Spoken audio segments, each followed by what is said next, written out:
بسم اللہ الرحمن الرحیم۔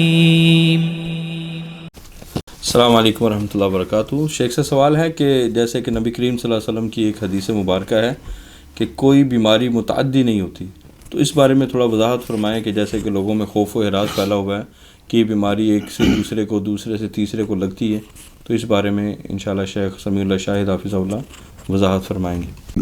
رسول پاک صلی اللہ علیہ وآلہ وسلم کی یہ حدیث پاک ہے۔ آپ علیہ السلام نے فرمایا کہ لا عدوى ولا طیرۃ ولا حامۃ ولا سفر، کہ نہ ہی تو کوئی بیماری متعدی ہوتی ہے، ولا طیرہ، اور نہ ہی کسی چیز کے متعلق یہ نظریہ رکھنا کہ یہ منحوس ہے، اور اگر یہ میں نے اپنائی، میرے قریب آئی، یا جس طرح ہمارے معاشرے میں معروف ہے کہ کالی بلی وہ راستہ کاٹ گئی ہے تو میرا کام نہیں ہوگا، تو کسی چیز کے متعلق یا جس طرح الو پرندے کے متعلق یہ نظریہ رکھا جاتا ہے، تو کسی چیز کے متعلق یہ عقیدہ نحوست رکھنا، اس کی اسلام میں کوئی گنجائش نہیں ہے۔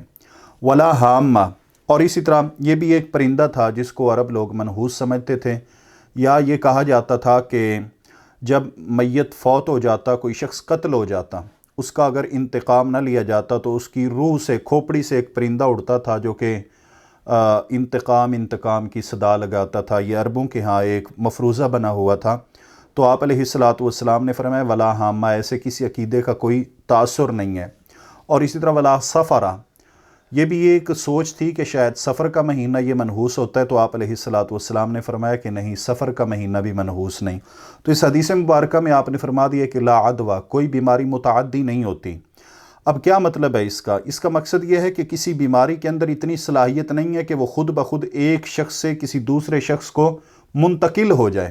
ہاں، اگر اللہ تبارک و تعالیٰ نے تقدیر میں لکھ دیا ہے، اللہ تبارک و تعالیٰ نے دوسرے بندے کا بیمار ہونا لکھ دیا ہے، تو وہ بیماری اللہ کی تقدیر سے لگی ہے۔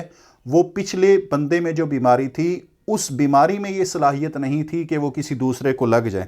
اور اپنے معاشرے میں دیکھ لیں، ایک مریض ہے بالفرض، اس کے ساتھ اگر 20 بندے ملے ہیں تو 20 میں سے ممکن ہے 20 کو ہی نہ لگے، اور ممکن ہے کسی ایک کو لگ بھی جائے۔ تو اس کا مطلب ہے جس کو نہیں لگی یا جس کو لگی ہے، وہ بیماری کے کسی ذاتی وصف یا ذاتی قوت اور طاقت کی بنا پر نہیں۔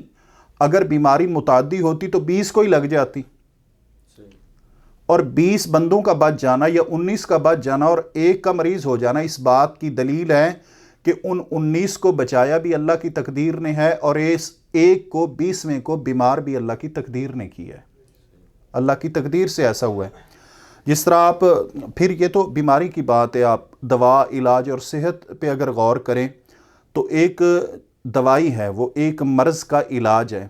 اگر بالفرض آپ نے 20 مریضوں پہ وہ دوائی آپ نے آزمائی ہے، ممکن ہے ان میں سے 10 ٹھیک ہو جائیں اور 10 نہ ہوں، حالانکہ اس دوائی کے اندر تو وہ علاج موجود ہے، لیکن وہ 10 ٹھیک کیوں نہیں ہوئے؟